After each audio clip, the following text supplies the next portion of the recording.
আমরা কোনো সময় আল্লাহ বা কোনো সময় শয়তান দাড়ি টুপি পাগড়ি জুব্বাওয়ালা মানুষকেও নেক স্রোতে ধোকা দেয়। কোন স্রোতে? এদেরকে বদ স্রোতে ধোকা দেয় না, নেক স্রোতে ধোকা দেয়। সে একটা কাজকে কল্যাণ খায়ের মনে করেই এমন কিছু করে যেটা শয়তান তার সামনে ফুটিয়ে তোলে নেক হিসেবে, কিন্তু আসলে এর পিছনে একটা খারাপ উদ্দেশ্য ছিল। দাড়ি টুপিওয়ালা মানুষকে নেক স্রোতে শয়তান ধোকা দিয়ে ফেলে। কোনো সময় ভিতরে অহংকার জন্ম দিয়ে দেয়, কোনো সময় ডিগ্রি সার্টিফিকেটের কামান্ড নিয়ে আসে, কোনো সময় নারী দিয়ে পথভ্রষ্ট করে ফেলে, আর কোনো সময় অর্থের প্রলোভন দিয়ে পথভ্রষ্ট করে। তো শয়তান কিন্তু কাউকে ছাড়ে না। আমি মূল জায়গায় আসি। প্রথম যে জিনিসটা এই বিশ্বটাকে ধ্বংস করছে এটা হলো বস্তুবাদিতা, যেটা আমাদের এই সমাজের মধ্যে এখন রন্ধ্রে রন্ধ্রে ঢুকে গেছে। আমি বলছি বারবার, স্ট্যাটাস অর্জন করতে কোনো সমস্যা নেই, কিন্তু যদি এই স্ট্যাটাস আমাকে আমার পরকালীন গোল থেকে সরিয়ে দেয় তখনই সমস্যা। কারণ মৌত কাউকে ছাড়বে না, কবরও কাউকে ছাড়বে না, কিয়ামতের মাঠও কাউকে ছাড়বে না। আর আল্লাহ পাকের সামনে আমাদের সবাইকে ইন্ডিভিজুয়ালি হিসেব দিতে হবে, একজন একজন করে।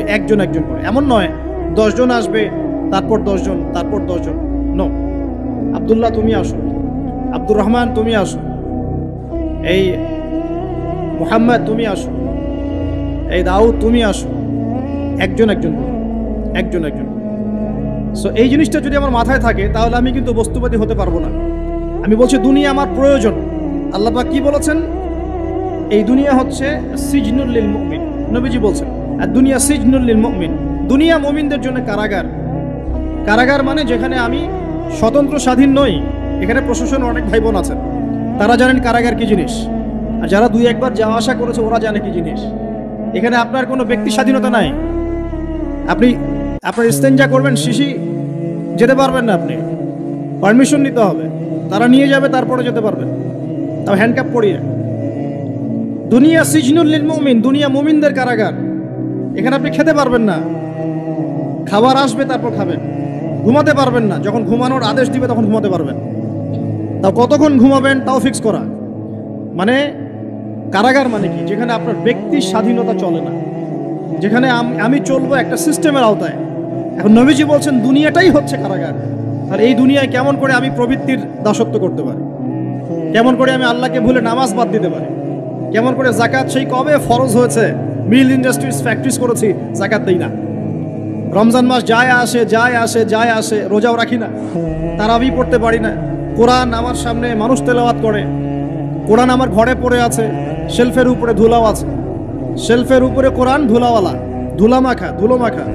কোরআন পড়ার তৌফিক হয় না, নবীর হাদিসগুলো চর্চা করার তৌফিক হচ্ছে না, ইসলামিক বইপত্র পড়তে পারি না।